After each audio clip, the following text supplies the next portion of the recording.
Halo teman-teman semuanya, bagaimana kabar kalian? Semoga selalu dalam kondisi yang paling sehat, bahagia, dan tetap semangat dalam belajar. Dalam video ini, kita akan bersama-sama belajar ekonomi akuntansi bersama saya, Bapak Beni.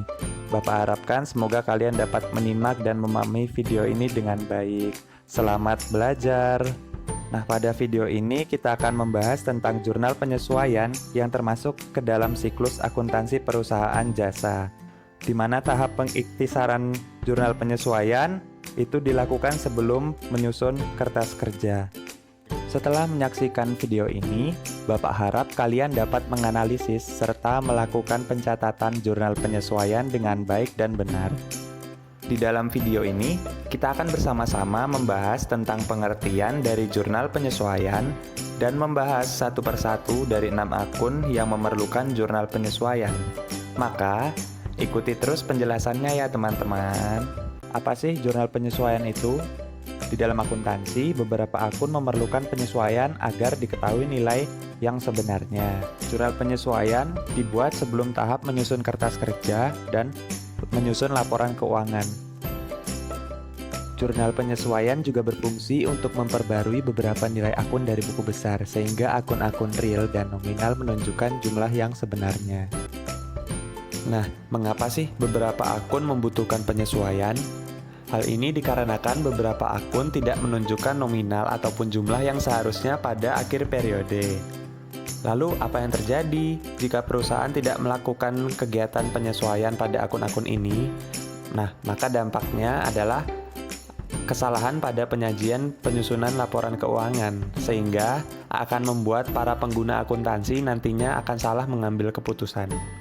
Untuk itulah, kita bisa mengatakan bahwa jurnal penyesuaian itu sangat penting ya teman-teman keberadaannya di dalam perusahaan, supaya laporan keuangan perusahaan nantinya dapat dipertanggungjawabkan untuk menyajikan saldo yang sebagaimana mestinya. Salah satu akun yang memerlukan penyesuaian adalah perlengkapan.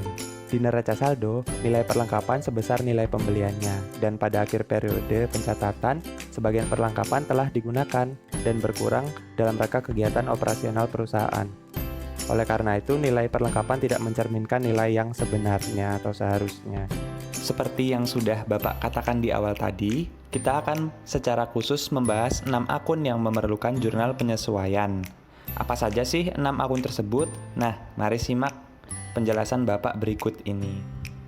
Yang pertama adalah pendapatan yang masih harus diterima. Mengapa sih pendapatan masih harus diterima itu perlu disesuaikan? Karena di akhir periode, perusahaan berhak mengakui sebagian pendapatan, namun belum menerima uang karena belum jatuh tempo. Misalnya, perusahaan memperoleh bunga atas obligasi yang dibeli pada bulan Oktober, namun baru akan dibayar pada bulan Februari tahun depan. Nah, dari sini perusahaan berhak mengakui pendapatan bunga sebanyak 3 bulan dengan mencatatnya sebagai piutang bunga dan juga pendapatan bunga. Yang kedua adalah pendapatan diterima di muka. Mengapa sih pendapatan diterima ini juga perlu disesuaikan? Nah, jawabannya adalah karena perusahaan menerima pendapatan dalam bentuk kas, namun belum sepenuhnya menjadi hak pendapatan bagi perusahaan, dan perusahaan juga belum menyelesaikan jasa secara penuh. Kita ambil contoh misalnya, perusahaan menerima di muka uang atas sewa gedung selama 1 tahun. Di akhir periode, perusahaan harus mengakui sewa gedung yang sudah menjadi pendapatan itu atau telah berjalan, sedangkan sisanya dicatat saat jatuh tempo atau saat jasa sudah diberikan secara penuh. Yang ketiga adalah beban dibayar di muka. Nah, mengapa beban dibayar di muka itu perlu disesuaikan? Karena perusahaan telah membayar tunai biaya-biaya kepada penyedia jasa lainnya untuk beberapa waktu ke depan. Misalnya saja biaya sewa gedung setahun ke depan. Nah, pada saat pembayaran, kita belum sama sekali merasakan manfaat atau jasa dari gedung tersebut. Di akhir periode, perusahaan sudah dapat mengakui dan mencatat beban yang telah dijalani selama periode tersebut. Misalnya, kita ambil satu contoh. Perusahaan membayar tunai di muka asuransi untuk 1 tahun pada awal bulan Juli. Di akhir periode, telah berjalan 6 bulan dan perusahaan itu berhak mengakui beban asuransi yang telah dibayarkan tersebut, sedangkan sisanya akan dicatat pada saat jatuh tempo di tahun depan. Yang keempat adalah beban masih harus dibayar. Nah, mengapa sih beban masih harus dibayar itu perlu jurnal penyesuaian? Jawabannya adalah karena perusahaan sudah mengakui beban tersebut hingga akhir periode. Namun, pembayarannya belum dilakukan karena baru akan dibayar setelah periode tutup buku. Kita ambil satu contoh, misalnya pada pembayaran gaji yang dibayar setiap awal bulan. Nah, pada akhir periode, perusahaan perlu mengakui gaji tersebut sebagai beban perusahaan, sedangkan pembayarannya belum akan dilakukan pada akhir periode tersebut. Oleh karena itu, perusahaan akan mencatat gaji tersebut sebagai beban dan utang kepada karyawannya pada periode penutupan buku tersebut. Yang kelima adalah penyusutan aktiva tetap. Nah, mengapa sih aktiva tetap ini perlu dilakukan penyesuaian terhadap penyusutannya? Hal ini terjadi karena perusahaan tentu memiliki aset tetap untuk mendukung kegiatan perusahaan, seperti kendaraan, peralatan, gedung. Nah, aset ini memiliki umur ekonomis, di mana kemampuan menghasilkan jasa akan menurun seiring berjalannya waktu, dan setiap tahun nilai aset akan menurun. Oleh sebab itu, perusahaan perlu mencatat penyusutan tersebut sebagai beban dan mengakumulasi penyusutan aktiva tetap sebagai akun kontra dari aset tetap tersebut. Dan yang terakhir adalah kita akan membahas mengenai pemakaian perlengkapan. Nah, mengapa sih pemakaian perlengkapan ini juga perlu dibuat jurnal penyesuaiannya? Jawabannya adalah akun perlengkapan perlu disesuaikan karena terdapat perbedaan saldo pada awal dan akhir periode, di mana pencatatan atas pemakaian perlengkapan tersebut tidaklah efektif untuk dilakukan setiap saat digunakan, sehingga akan disesuaikan pada akhir periode dengan cara menghitung selisih antara saldo awal dengan saldo akhir perlengkapan tersebut. Yang pertama adalah pendapatan yang masih harus diterima. Suatu pendapatan telah diakui namun belum dicatat dan diterima pembayarannya karena belum jatuh tempo. Pendapatan ini sendiri sudah menjadi hak dan boleh diakui oleh perusahaan. Penyesuaian ini menambah pendapatan selama periode akuntansi berjalan. Untuk pencatatan jurnal penyesuaiannya, di debit piutang bisa piutang sewa, piutang bunga, dan kreditnya pendapatan sewa, pendapatan bunga, atau pendapatan yang lain. Sekarang kita masuk ke dalam contoh soal dari pendapatan yang masih harus diterima. Diketahui pada tanggal 31 Desember 2018, konsultan hukum Mr. Panjaitan masih harus menerima pendapatan bunga sebesar 800.000. Maka jurnal penyesuaiannya berbunyi, piutang bunga di debit sebesar 800.000, di kredit pendapatan bunga sebesar 800.000. Kemudian contoh soal kedua, perusahaan A membeli obligasi tanggal 1 Oktober 2019 dengan harga 2 juta, bunga obligasi 20% dan dibayar setiap 1 Oktober dan 1 April. Bagaimanakah jurnal penyesuaiannya? Perlu diketahui bahwa obligasi itu memberikan pendapatan bunga kepada perusahaan, namun baru akan diterima perusahaan pada tanggal 1 April. Maka pada akhir tahun, dapat diakui pendapatan bunga yang belum dicatat dan perlu jurnal penyesuaian. Untuk perhitungan bunganya, karena dibeli pada saat bulan Oktober itu ke Desember itu kan 3 bulan, jadi 3/12 dikali 20% dikali 2 juta sehingga nominalnya adalah 100.000. Sehingga dapat diketahui nominal dari piutang bunga ini sendiri adalah sebesar 100.000 dan jurnalnya adalah piutang bunga pada pendapatan bunga sebesar 100.000. Yang kedua adalah pendapatan diterima di muka. Pendapatan diterima di muka merupakan penerimaan pendapatan dalam bentuk kas, namun belum sepenuhnya menjadi hak pendapatan bagi perusahaan. Transaksi ini dicatat sebagai kewajiban atau liabilitas atau utang ketika pertama kali diterima, namun akan menjadi pendapatan selama periode akuntansi berjalan. Adapun contoh akun pendapatan diterima di muka adalah sewa diterima di muka, kemudian pendapatan diterima di muka, misalnya uang kuliah yang diterima universitas atau premi asuransi yang diterima di muka oleh perusahaan asuransi, dan sebagainya. Ada dua pendekatan yang dilakukan untuk menyesuaikan akun pendapatan diterima di muka. Yang pertama, pendekatan utang menggunakan waktu yang sudah dijalani, dan pendekatan pendapatan menggunakan waktu yang belum dijalani. Mari kita masuk ke contoh soal. Diterima pendapatan sewa kios agent travel untuk 1 tahun sebesar 6 juta pada tanggal 1 Juli 2020. Bagaimanakah pencatatan jurnal penyesuaian menggunakan pendekatan utang dan pendekatan pendapatan? Apabila dicatat sebagai utang, maka pencatatan transaksinya adalah kas pada sewa diterima di muka sebesar 6 juta. Lalu hitung bagian yang telah menjadi pendapatan. Pada tanggal 1 Juli sampai 31 Desember 2020 itu ada 6 bulan, sehingga dalam penghitungannya 6/12 dikali 6 juta. Jadi nilainya adalah 3 juta, maka jurnal penyesuaiannya berbunyi sewa diterima di muka pada pendapatan sewa sebesar 3 juta. Namun, jika dicatat sebagai pendapatan, maka transaksi pertama dicatat sebagai kas terhadap pendapatan sewa sebesar 6 juta.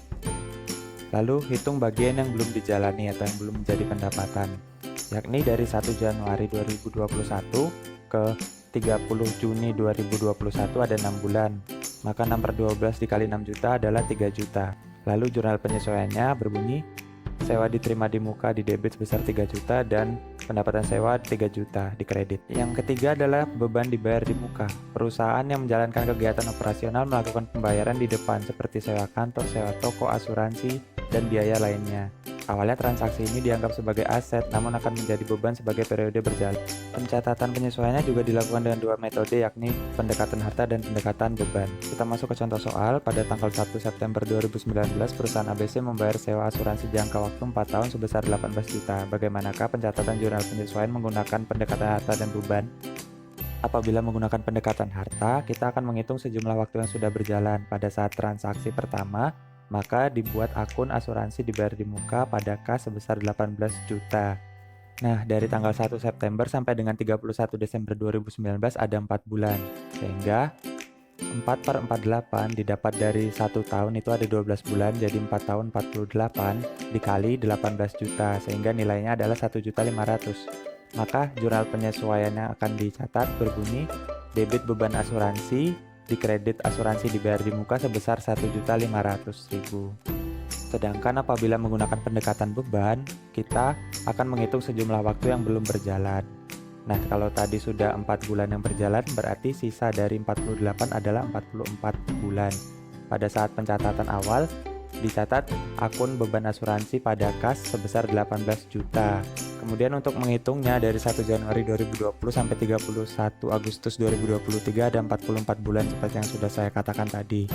Lalu dikalikan dengan 18 juta sehingga nominalnya adalah 16.500.000. Maka jurnal penyesuaiannya berbunyi, beban asuransi di debit dan asuransi dibayar di muka kredit sebesar 16.500.000. Yang keempat adalah beban yang masih harus dibayar. Beban masih harus dibayar adalah beban atau kewajiban yang sudah terjadi namun belum dicatat karena belum dibayar oleh customer. Penyesuaian transaksi ini akan menambah beban untuk periode akuntansi berjalan. Kita masuk ke contoh soal pertama. Terdapat 2 karyawan yang sedang bertugas di luar kota selama bulan Desember 2020. Tanggal tutup buku adalah 31 Desember 2020. Lalu gaji kedua karyawan tersebut sebesar 12 juta dan belum dibayar hingga akhir periode. Bagaimanakah jurnal penyesuaiannya? Nah, untuk beban masih harus dibayar ini tidak memerlukan perhitungan sehingga langsung saja dicatat beban gaji di debit sebesar 12 juta dan utang gaji di kredit sebesar 12 juta rupiah. Kemudian contoh soal yang kedua, sebuah perusahaan mempekerjakan 5 orang karyawan dengan gaji 100.000 untuk setiap orang per hari. Karyawan bekerja dari hari Senin sampai Sabtu dan gaji dibayar setiap hari Sabtu. Nah, coba lihat di tabel penggajian bulan Desember ini. Pada minggu keempat, gaji yang telah dibayar adalah gaji sampai tanggal 26. Karyawan tidak bekerja pada tanggal 27 dan belum menerima gaji di tanggal 31 Agustus karena gaji dibayarkan setiap hari Sabtu. Dan hari Sabtu itu jatuh pada tanggal 2 Januari 2021.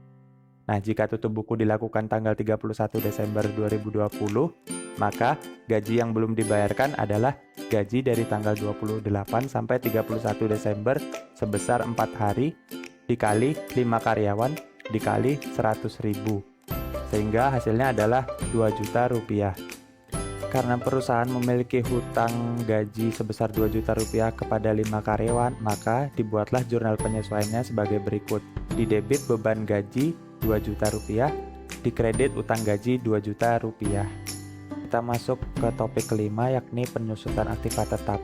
Aktiva tetap yang dimiliki perusahaan dan digunakan dalam kegiatan usaha akan berkurang nilai ekonomisnya secara berangsur-angsur, mengingat kemampuan aset dalam menghasilkan jasa atau pendapatan akan menurun seiring berjalannya waktu. Pengurangan nilai aset tetap merupakan beban yang harus dicatat dan dicatat pada akun akumulasi penyusutan di neraca dan bersifat akun kontra dari aktiva tetap tersebut. Aset tetap akan digunakan oleh perusahaan selama lebih dari 1 periode akuntansi. Misalnya saja, gedung, kendaraan, peralatan, dan sebagainya. Masuk ke contoh soal pertama, bangunan yang dimiliki oleh Endaru Barbershop ditaksir 500 juta rupiah dan disusutkan sebesar 4% setiap tahunnya. Bagaimana ke jurnal penyesuaiannya? Sebelum membuat jurnal penyesuaiannya, kita hitung dulu taksiran penyusutan di mana diketahui tadi 4%. Maka 4/100 dikali nilai aset sebesar 500 juta rupiah. Sehingga akumulasi penyusutan gedung sebesar 20 juta. Maka jurnal penyesuaiannya berbunyi debit beban penyusutan gedung sebesar 12 juta, kredit akumulasi penyusutan gedung sebesar 12 juta rupiah. Contoh soal yang kedua, diketahui nilai peralatan di neraca saldo adalah 6.200.000. Pada data penyesuaian, peralatan disusutkan sebesar 10% dari harga perolehan. Bagaimanakah jurnal penyesuaiannya? Sama seperti contoh soal 1 tadi, kita hitung dulu taksiran penyusutan yang diketahui di soal ini sebesar 10%. Maka dikalikan dengan harga perolehannya sebesar 6.200.000. Maka hasilnya adalah 620.000. Maka jurnal penyesuaiannya adalah di debit beban penyusutan peralatan, di kredit akumulasi penyusutan peralatan sebesar 620.000 rupiah. Kita masuk ke pembahasan yang keenam atau yang terakhir, yakni pemakaian perlengkapan. Perlengkapan merupakan harta milik perusahaan yang biasanya digunakan selama kurang dari 1 periode atau 1 tahun. Sebelum disesuaikan, nilai persediaan perlengkapan masih tercantum sesuai nilai beli. Dan ketika menggunakannya, tidak dilakukan pencatatan karena bersifat harian dan relatif kecil, sehingga akan tidak efektif untuk dicatat jika setiap saat menggunakannya.